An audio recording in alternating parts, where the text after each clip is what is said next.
Direktorat Reserse Kriminal Khusus Polda Jawa Tengah menyelidiki dugaan tindak pidana pencucian uang atau TPPU atas peristiwa 8 penambang yang terjebak di tambang emas Banyumas, Jawa Tengah. Pihak kepolisian pun juga menetapkan 4 orang tersangka dalam kasus tersebut. Dalam hal ini, pihaknya juga menggandeng pemerintah daerah Banyumas dan ESDM Provinsi Jawa Tengah untuk menangani kasus tersebut. Sementara di Reskrim Sus Polda Jawa Tengah, Kombes Polisi Dwi Subagio mengatakan hal itu. Ia meminta agar Pemda Banyumas dapat menata dan berkomunikasi dengan ESDM Provinsi terkait izin penambangan. Hal ini berkaitan dengan diterapkannya Pasal 158 Undang-Undang Minerba, di mana yang akan menganalisa apakah ada unsur pencucian uang karena sudah berlangsung lama. Pihaknya akan melihat bagaimana sumber utamanya, yaitu pelaku berinisial DR. Apabila dari hasil penyelidikan nanti bukti dugaan TPPU cukup memenuhi unsur, maka akan dilakukan penindakan secara tegas. Ia meminta agar tersangka DR sebagai pemodal agar kooperatif dan tanggung jawab karena mengakibatkan sejumlah korban yang terjebak tersebut. Sementara itu, menurut Kepala Kacabdin ESDM Wilayah Selatan, Mahendra Dwi Atmoko, tambang emas tersebut belum mengantongi izin.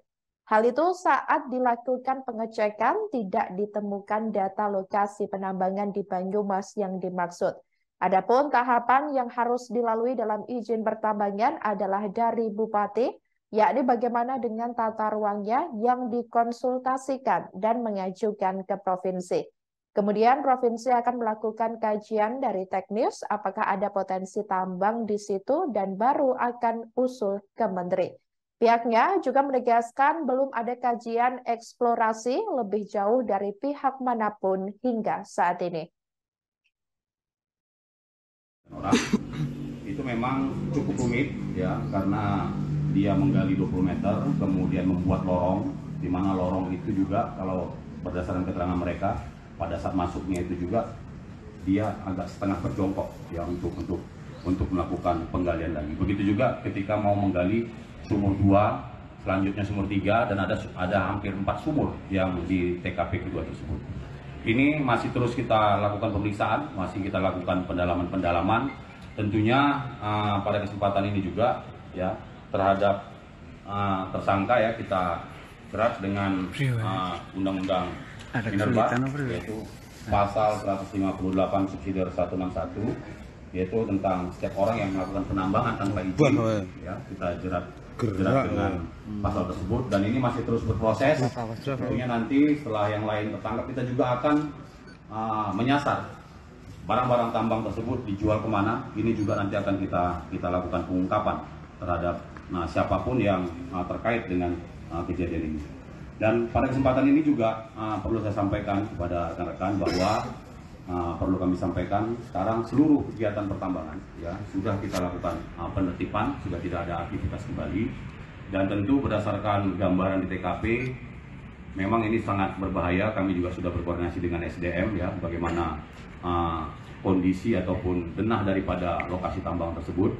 Ini memang cukup berbahaya. Tentu ke depan ya nanti kami kemarin sudah rapat koordinasi, kami akan selain upaya-upaya penegakan hukum, juga kami bersama-sama dengan Forkompimda maupun stakeholder terkait akan melakukan langkah-langkah preventif atau pencegahan, termasuk juga di dalamnya ada edukasi, sehingga para pekerja tambang ya udah sering diingatkan, kemudian sering juga dilakukan himbauan, jadi tidak lagi melakukan hal seperti kalau akan ada kegiatan penyelidikan ataupun pengawasan dari baik itu dari kabupaten yang secara bersama-sama dengan kepolisian kemudian tidak melakukan kegiatannya atau istilahnya kucing-kucingan, ini tidak terjadi lagi. Dan ke depan memang ini menjadi tanggung jawab kita bersama supaya tidak terjadi lagi kejadian seperti ini.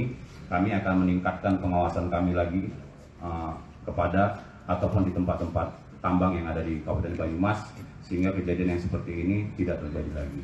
Dan saya berpesan kepada warga masyarakat ya untuk khususnya yang ada di sekitar lokasi, apabila ada aktivitas yang seperti itu untuk proaktif bisa melaporkan kepada kami, sehingga kami dari pihak kepolisian bisa mengambil langkah-langkah antisipatif untuk melakukan pencegahan supaya tidak terjadi lagi kegiatan-kegiatan ataupun korban yang seperti terjadi sekarang ini.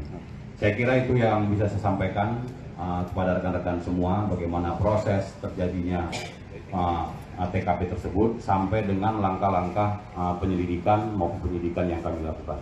Terima kasih atas perhatiannya. Saya Heri Taufik Walidaya. Assalamualaikum warahmatullahi wabarakatuh. Terima kasih sudah nonton. Jangan lupa like, subscribe, dan share ya.